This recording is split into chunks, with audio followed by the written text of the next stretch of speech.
Amogh ಬೇರ್ಗಳನ್ನ ಸುಡ್ತಾ already 10 ನಿಮಿಷ ಆಗ್ಬಿಟ್ಟಿತ್ತು. ಸುತ್ತಲೂ ಅದನ್ನ ನೋಡೋದಕ್ಕೆ ನಿಂತವರು ಅವನ್ ಫೇಲ್ ಆಗೋದನ್ನೇ ಕಾಯ್ತಾ ಇದ್ರು. ಆದ್ರೆ ಶ್ರೀಲೀಲಾ, ಮೇಘ ಮತ್ತೆ ಹಸೀನಾ ಮಾತ್ರ ಏನಾಗುತ್ತೋ ಅಂತ ಟೆನ್ಷನ್ ಮಾಡ್ಕೊಂಡಿದ್ರು. ಕೆಲವು ಕ್ಷಣಗಳ ನಂತರ ಅಮೋಘ್ ಸುಡ್ತಾ ಇದ್ದಿದ್ದ ಬೇರು ನಿಧಾನವಾಗಿ ಒಡೆಯೋದಕ್ಕೆ ಶುರುವಾಯ್ತು. ಹಾಗಾಗಿ ಅಮೋಘ್ ಅದನ್ನ ಬೆಂಕಿಯಿಂದ ಹೊರಗೆ ತೆಗೆದು ಒಂದು ಬೌಲ್ ಒಳಗೆ ಹಾಕಿ ಅದಕ್ಕೆ ನೀರು ಸುರಿದ. ಬೇರ್ಗೆ ನೀರು ಬಿದ್ದ ತಕ್ಷಣ ಅಲ್ಲಿನ ವಾತಾವರಣದಲ್ಲಿ ಒಂದು ಸ್ಟ್ರೇಂಜ್ ಫ್ರೇಗ್ರೆನ್ಸ್ ಹರಡ್ತು. ಅಮೋಘ ನೀರನ್ನ ಮಾತ್ರ ಒಂದು ಲೋಟಕ್ಕೆ ಹಾಕಿ ಅದಕ್ಕೆ ಇನ್ನೊಂದಷ್ಟು ಪೌಡರ್ನ ಸೇರಿಸಿ ಜಗನ್ ಹತ್ರ ತಗೊಂಬಂದ. ಜಗನ್ ಕೈಗೆ ಲೋಟ ಕೊಟ್ಟು, ಈ ನೀರ್ನ ನಿಧಾನಕ್ಕೆ ನಿನ್ ಹೆಂಡತಿ ಕುಡ್ಸು, ಆಮೇಲೆ ನೋಡು ಎಷ್ಟು ಬೇಗ ಹುಷಾರಾಗ್ತಾಳೆ ಅಂದ. ಜಗನ್ ಎಕ್ಸೈಟ್ ಆಗಿ, ಹುಷಾರಾಗ್ತಾಳ? ಹೋ ಥ್ಯಾಂಕ್ಸ್ ಅಮೋಘ್ ಅಂತ ಹೇಳ್ತಾ ಅದನ್ನ ಜ್ಯೋತಿ ಕುಡ್ಸೋದಕ್ಕೆ ಸ್ಟಾರ್ಟ್ ಮಾಡ್ದ. ಅಲ್ಲಿರೋರು ಯಾರಿಗೂ ಈ ಅಮೋಘ್ ಜಸ್ಟ್ ಕ್ಯಾಂಪಲ್ ಸಿಕ್ಕಿದ್ ಬೇರ್ ತಗೊಂಡು ಒಂದು ಔಷಧಿ ಪ್ರಿಪೇರ್ ಮಾಡ್ದ ಅಂತ ನಂಬೋದಕ್ಕಾಗ್ತಿರ್ಲಿಲ್ಲ. ಶ್ರೀಲೀಲಾ ಕೂಡ ಏನೂ ಮಾತಾಡದೆ ಸುಮ್ನೆ ಅಮೋಘನ್ ನೋಡ್ತಾ ನಿಂತಿದ್ರು. ಅವಳಿಗೆ ತಾನು ಅಮೋಘನ್ ಬಗ್ಗೆ ಏನೂ ತಿಳ್ಕೊಂಡಿಲ್ಲ, ಅವನನ್ನ ನಂಬಲಿಲ್ಲ ಅಂತ ಸಿಕ್ಕಾಪಟ್ಟೆ ಗಿಲ್ಟ್ ಆಗ್ತಿತ್ತು. ಹಸೀನಾಗೂ ಇದೆಲ್ಲ ನಂಬೋದಕ್ಕೆ ಕಷ್ಟ ಇತ್ತು. ಅಮೋಘ್ ಲಾಸ್ಟ್ ಟೈಮ್ ಅವಳಿಗೆ ಎನರ್ಜಿ ಟ್ಯಾಬ್ಲೆಟ್ ಕೊಟ್ಟಾಗ ಅವಳು ತಗೊಂಡಿದ್ರು ಕೂಡ ಅದನ್ನ ಅಮೋಘ ಪ್ರಿಪೇರ್ ಮಾಡಿದ್ದು ಅಂತ ಅವಳು ಪೂರ್ತಿಯಾಗಿ ನಂಬಿರ್ಲಿಲ್ಲ. ಬಟ್ ಈಗ ಕಣ್ಣಾರೆ ಅವನು ಆಂಟಿಡೋಟ್ ಪ್ರಿಪೇರ್ ಮಾಡಿದ್ನ ನೋಡಿ ಹಸೀರಾ ಸ್ಟನ್ ಆಗಿದ್ಲು. ಅವಳು ಅಮೋಘ್ ಹತ್ರ ಹೋಗಿ, ಅಂದ್ರೆ ಅವತ್ತು ನೀನ್ ನನಗೊಂದು ಎನರ್ಜಿ ಟ್ಯಾಬ್ಲೆಟ್ ಕೊಟ್ಟಿದ್ಯಲ್ಲ, ಅದನ್ನ ನಿಜವಾಗ್ಲೂ ನೀನೇ ಪ್ರಿಪೇರ್ ಮಾಡಿದ್ಯಾ ಅಂತ ಕೇಳಿದ್ಲು. ಅಮೋಘ್ ಸ್ಮೈಲ್ ಮಾಡ್ತಾ, ಹೌದು, ಮತ್ತೆ ಇದನ್ನ ನಾನ್ ನಿಮಗೆ ಅವತ್ತೇ ಹೇಳಿದ್ನಲ್ಲ, ಆದ್ರೆ ನೀವು ನನ್ನ ಮಾತನ್ನ ನಂಬಲೇ ಇಲ್ಲ ಅಂದ. ಹಸೀನಾ ಈಗ ಏನ್ ಹೇಳ್ಬೇಕು ಅಂತ ಗೊತ್ತಾಗ್ಲಿಲ್ಲ. ಟೈಮ್ ಓಡ್ತಿತ್ತು. ಎಲ್ರು ಜ್ಯೋತಿ ಅಮೋಘ್ ಕೊಟ್ಟ ಔಷಧಿಗೆ ಏನಾದ್ರೂ ರೆಸ್ಪಾಂಡ್ ಮಾಡ್ತಾಳ ಅಂತ ವೇಟ್ ಮಾಡ್ತಿದ್ರು. ಆದ್ರೆ ಜ್ಯೋತಿ ಕಂಡೀಷನ್ ಸುಧಾರಿಸ್ಲಿಲ್ಲ. ಜಗನ್ ರೆಸ್ಟ್ಲೆಸ್ ಆಗಿ, ಅಮೋಘ್ ಔಷಧಿ ಕುಡ್ಸಿದ ಮೇಲೂ ನನ್ನ ಹೆಂಡತಿಗೆ ಯಾಕೆ ಎಚ್ಚರ ಆಗಿಲ್ಲ ಅಂತ ಕೇಳ್ದ. ಅಮೋಘ್, ಸ್ವಲ್ಪದು ವೇಟ್ ಮಾಡು ಜಗನ್, ನಿನ್ ಹೆಂಡತಿಗೆ ಏನೂ ಆಗಲ್ಲ, ನನ್ನ ನಂಬು ಅಂತ ಅವನಿಗೆ ಧೈರ್ಯ ಹೇಳ್ದ. ಫೈನಲಿ ಸುಮಾರು ಅರ್ಧ ಗಂಟೆ ಕಳೆದ ನಂತರ ಜ್ಯೋತಿ ಮುಖ ನಾರ್ಮಲ್ ಆಗ್ತಾ ಬಂತು. ಅವಳಿವಾಗ ಮೊದ್ಲಿನ ಹಾಗೆ ಉಸಿರಾಡೋದಕ್ಕೆ ಕಷ್ಟ ಪಡ್ತಿರ್ಲಿಲ್ಲ. ಆದ್ರೂ ಅವಳಿಗೆ ಇನ್ನೂ ಪ್ರಜ್ಞೆ ಬಂದಿರ್ಲಿಲ್ಲ. ಇದನ್ನ ನೋಡಿದ ಜಗನ್ ಟೆನ್ಷನ್ ಅಲ್ಲಿ, ಅಮೋಘ್ ಜೋಗ್ ಏನಾಗ್ತಿದೆ ಅಂತ ಕೇಳ್ದ. ಅಮೋಘ್ ರಿಲ್ಯಾಕ್ಸ್ ಆಗಿ, ಡೋಂಟ್ ವರಿ ಜಗನ್, ನಿನ್ ವೈಫ್ ಪ್ರಾಣಕ್ಕೆ ಇನ್ನೇನು ಅಪಾಯ ಇಲ್ಲ. ಐ ಥಿಂಕ್ ನೆಕ್ಸ್ಟ್ 10 ನಿಮಿಷದಲ್ಲಿ ಅವಳಿಗೆ ಪ್ರಜ್ಞೆ ಬರುತ್ತೆ ಅಂದ. ಅದನ್ ಕೇಳಿದ್ದೆ ಜಗನ್ ಸಮಾಧಾನದಿಂದ, ಓಕೆ ಐ ಟ್ರಸ್ಟ್ ಯು, ಹಾಗಿದ್ರೆ ಅಲ್ಲಿ ತನಕ ವೇಟ್ ಮಾಡೋಣ ಅಂದ. ಅಷ್ಟರಲ್ಲಿ ಅನ್ವರ್ ಮಧ್ಯ ಬಾಯಿ ಹಾಕ್ತಾ, ಲಿಸನ್ ಜಗನ್, ನೀನಿ ಅಮೋಘ್ ಮಾತನ್ನ ಕೇಳ್ಬೇಡ.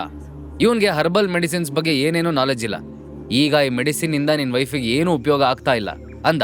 ಜಗನ್ ಸಿಟ್ಟಲ್ಲಿ, ಓಹ್ ಇಸ್ ಇಟ್, ಮತ್ತೆ ನೀನ್ ಇದನ್ನ ಯಾವ ಬೇಸ್ ಮೇಲೆ ಹೇಳ್ತಿದ್ಯಾ? ನಿನಗೆ ಹರ್ಬಲ್ ಮೆಡಿಸಿನ್ಸ್ ಬಗ್ಗೆ ಎಲ್ಲ ಗೊತ್ತಾ ಅಂತ ಕೇಳ್ದ. ಅನ್ವರ್ಗೆ ಏನ್ ರಿಯಾಕ್ಟ್ ಮಾಡ್ಬೇಕು ಅಂತ ಅರ್ಥ ಆಗ್ಲಿಲ್ಲ. ಅದಕ್ಕೆ ಅವ್ನು ಸೈಲೆಕ್ಟ್ ಆಗಿ ನಿಂತ್ಕೊಂಡ.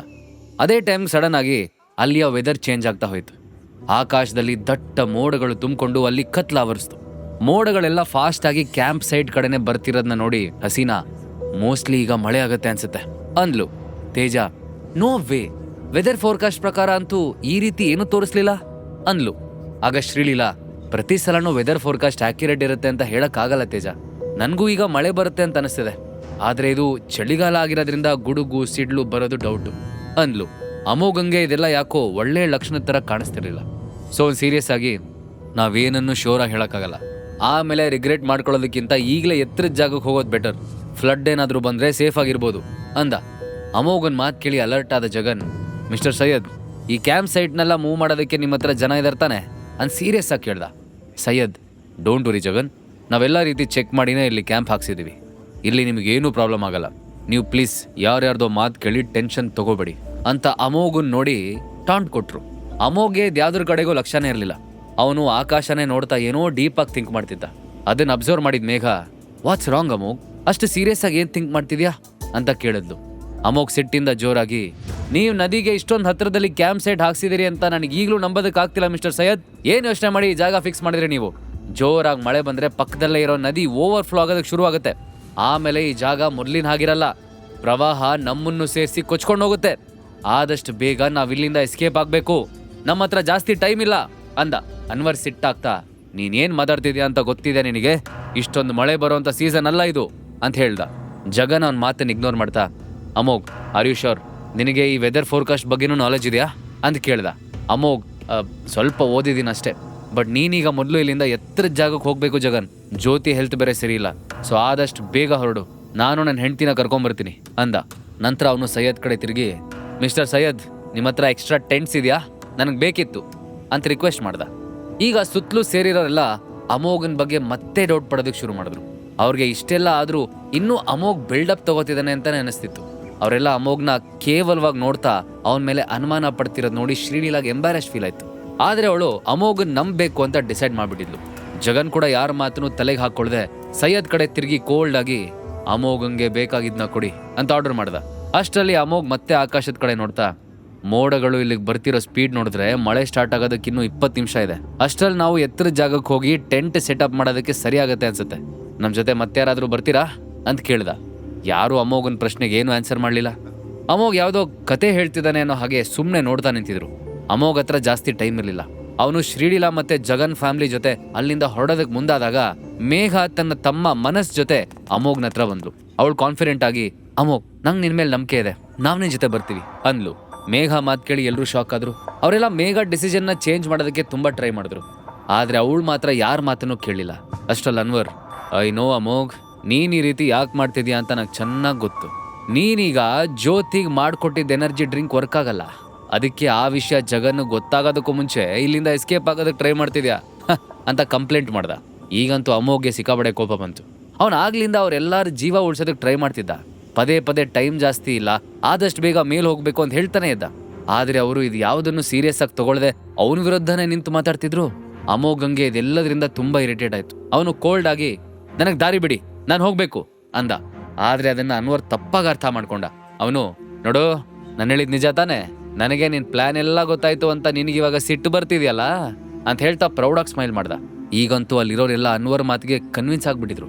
ಅವರೆಲ್ಲ ಈಗ ಏನೇ ಆದ್ರೂ ಅಮೋಘನ್ನ ಮಾತ್ರ ಇಲ್ಲಿಂದ ಎಸ್ಕೇಪ್ ಆಗೋದಕ್ಕೆ ಬಿಡಬಾರ್ದು ಅಂತ ಡಿಸೈಡ್ ಮಾಡಿದ್ರು. ಅಮೋಘ್ ಅಲ್ಲಿಂದ ಹೋಗೋದಕ್ಕೆ ಟ್ರೈ ಮಾಡ್ತಾ, ಪ್ಲೀಸ್ ನನ್ನ ಇಲ್ಲಿಂದ ಹೋಗೋದಕ್ಕೆ ಬಿಡಿ, ನಿಮ್ ಜೊತೆ ಜಗಳ ಆಡೋದಕ್ಕೆ ನನ್ನ ಹತ್ರ ಟೈಮ್ ಇಲ್ಲ ಅಂತ ಹೇಳ್ದ. ಅನ್ವರ್ ಜೋರಾಗಿ ನಗ್ತಾ,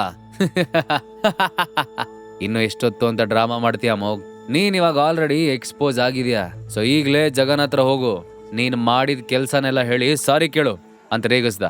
ಈಗ ಅಮೋಘನ್ ಸಿಟ್ಟು ಇನ್ನೂ ಹೆಚ್ಚಾಯ್ತು. ಅವನ್ ಜೋರಾಗಿ, ನಿನಗೇನ್ ತಲೆಗಿಲೆ ಕೆಟ್ಟಿದ್ಯಾ, ಹೇಳಿದ ಅರ್ಥ ಆಗಲ್ವಾ? ಒಂದ್ ವೇಳೆ ಇಲ್ಲಿಂದ ಓಡೋಗೋದೇ ನನ್ ಗುರಿ ಆಗಿದ್ರೆ ನನ್ ಜೊತೆ ಜಗನ್ ಯಾಕಪ್ಪ ಕರೀತಿದ್ದೆ ಅಂತ ಕೇಳ್ದ.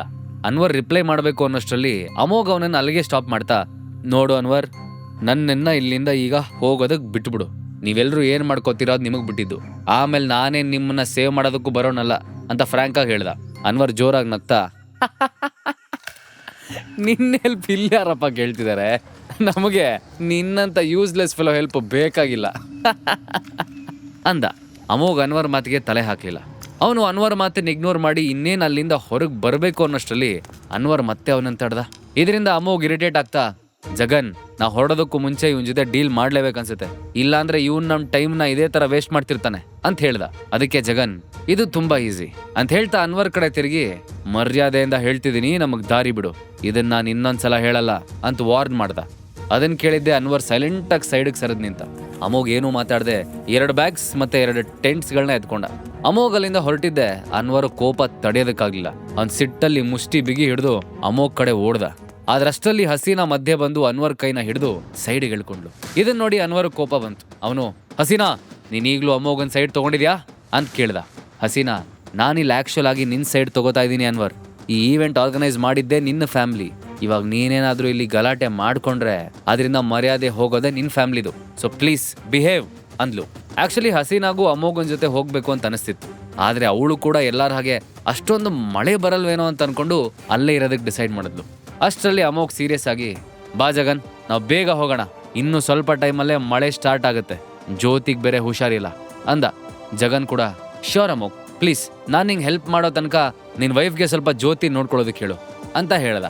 ನಂತರ ಅವರಿಬ್ರು ಜ್ಯೋತಿ, ಮೇಘ ಮತ್ತೆ ಶ್ರೀಲೀಲಾನ್ ಕರ್ಕೊಂಡು ಅಲ್ಲಿಂದ ಹೊರಟ್ರು. ಮನಸ್ ಕೂಡ ಅವರಿಗೆ ಹೆಲ್ಪ್ ಮಾಡೋದಕ್ಕೆ ಅವ್ರ ಹಿಂದೆ ಹೆಜ್ಜೆ ಹಾಕ್ದ. ಅಮೋಘ್ ಆರ್ಸಿದ ಜಾಗ ಅವರು ಮೊದ್ಲಿನ ಜಾಗಕ್ಕಿಂತ ಹೈಟ್ ಅಲ್ಲಿತ್ತು. ಆದ್ರೆ ಅದು ಫ್ಲಾಟ್ ಕೂಡ ಇದ್ದಿದ್ರಿಂದ ಟೆಂಟ್ ಹಾಕೋದಕ್ಕೆ ತುಂಬಾ ಸುಲಭ ಆಗಿತ್ತು. ಅಲ್ಲಿಗೆ ಹೋಗಿದ್ದೆ ಅಮೋಘ್, ಮಾನಸ್ ಮತ್ತೆ ಜಗನ್ ಟೆಂಟ್ ಸೆಟ್ ಮಾಡೋದಕ್ಕೆ ಸ್ಟಾರ್ಟ್ ಮಾಡಿದ್ರು.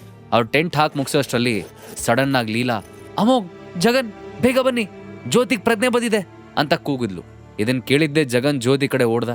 ಅವನನ್ನ ನೋಡಿದ್ದೆ ಜ್ಯೋತಿ ನಿಧಾನವಾಗಿ ಮಾತಾಡ್ತಾ, ನನ್ಗೇನಾಗಿತ್ತು ಜಗನ್ ಅಂತ ಕೇಳಿದ್ಲು. ಅವಳೀಗ ಹುಷಾರಾಗಿದ್ ನೋಡಿ ಜಗನ್ಗೆ ತುಂಬಾ ಖುಷಿ ಆಯ್ತು. ಅವನು ಜ್ಯೋತಿನ ಹಗ್ ಮಾಡ್ದ.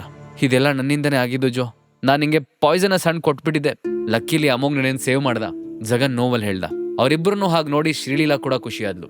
ಅವಳೀಗ ನಿಧಾನವಾಗಿ ಅಮೋಘನ್ ಕಡೆ ದೃಷ್ಟಿ ಹಾಯಿಸಿದ್ಲು. ಅವನ್ ತನ್ನ ಬ್ಯಾಗ್ ಅಲ್ಲಿದ್ದ ವೈನ್ ಬಾಟಲ್ನ ತೆಗೆದು ಒಂದ್ ಕಡೆ ಜೋಡಿಸ್ತಾ ಇದ್ದ. ಮಾನಸ್ ಟೆಂಟ್ ಸೆಟಪ್ ಮಾಡಿ ಸುಸ್ತಾಗಿ ಒಂದು ಕಲ್ ಮೇಲೆ ಕೂತ್ ಬಿಟ್ಟಿದ. ಸಡನ್ ಆಗಿ ಆಕಾಶ ತುಂಬಾ ಒಂದು ದೊಡ್ಡ ಕೋಲ್ ಮಿಂಚ್ ಕಾಣಿಸ್ಕೊತು. ಅದ್ರ ಜೊತೆಗೆ ಕಿವಿ ಟಮಟೆ ಹೊಡೆದೋಗೋ ಅಷ್ಟು ಜೋರಾಗಿ ಸಿಡ್ಲು ಬಂತು. ಹಾಗೆ ಜೋರಾಗಿ ಬಿರುಗಾಳಿ ಬೀಸೋದಕ್ಕೆ ಶುರುವಾಗಿದ್ನ ನೋಡಿದ ಮೇಘ ಗಾಬರಿಯಾಗಿ, ಓ ಮೈ ಗಾಡ್, ನಿಜವಾಗ್ಲೂ ಮಿಂಚು ಸಿಡ್ಲೆಲ್ಲ ಸ್ಟಾರ್ಟ್ ಆಗಿದೆ. ನಾನೀಗ ಊರಿಂದ ಇಷ್ಟು ದೂರದಲ್ಲಿರೋ ಕಾಡಲ್ಲಿ ಇಂಥ ವೆದರಲ್ಲಿ ಸಿಗಾಕೊಂಡಿದ್ದೀನಿ ಅಂತ ನಂಬೋದಕ್ಕೆ ಆಗ್ತಿಲ್ಲ ಅಂತ ಪ್ಯಾನಿಕ್ ಆಗಿ ಹೇಳಿದ್ಲು. ಜಗನ್ ಕೂಡ ಆಕಾಶ ನೋಡ್ತಾ, ಅಮೋಘ್, ನೀನು ಕರೆಕ್ಟಾಗಿ ಹೇಳಿದ್ದೆ, ನಿಜವಾಗ್ಲೂ ನೀನು ಹೇಳ್ದಂಗೆ ಆಗಿದೆ ಅಂತ ಹೇಳ್ದ. ಅವನು ತನ್ನ ಹೆಂಡತಿಗೆ ಬಿರುಗಾಳಿಯಿಂದ ಏನೂ ನೋವಾಗಬಾರ್ದು ಅಂತ ಜ್ಯೋತಿನ ಗಟ್ಟಿಯಾಗಿ ಹಿಡ್ಕೊಂಡು ಕೂತ್ಕೊಂಡ. ಅಮೋಘ್ ಹೇಳ್ದಂಗೆ ಫ್ಲಡ್ ಬಂದು ಕ್ಯಾಂಪಿಂಗ್ ಜಾಗದಲ್ಲಿರೋರೆಲ್ಲ ಕೊಚ್ಕೊಂಡು ಹೋಗ್ತಾರ. ಹಾಗಾದ್ರೆ ಈಗಲೇ ಡೌನ್ಲೋಡ್ ಮಾಡಿ ಪಾಕೆಟ್ FM ಮತ್ತು ಕೇಳಿ ಅರಸು. ಲಿಂಕ್ ಡಿಸ್ಕ್ರಿಪ್ಷನ್ನಲ್ಲಿ ಇದೆ.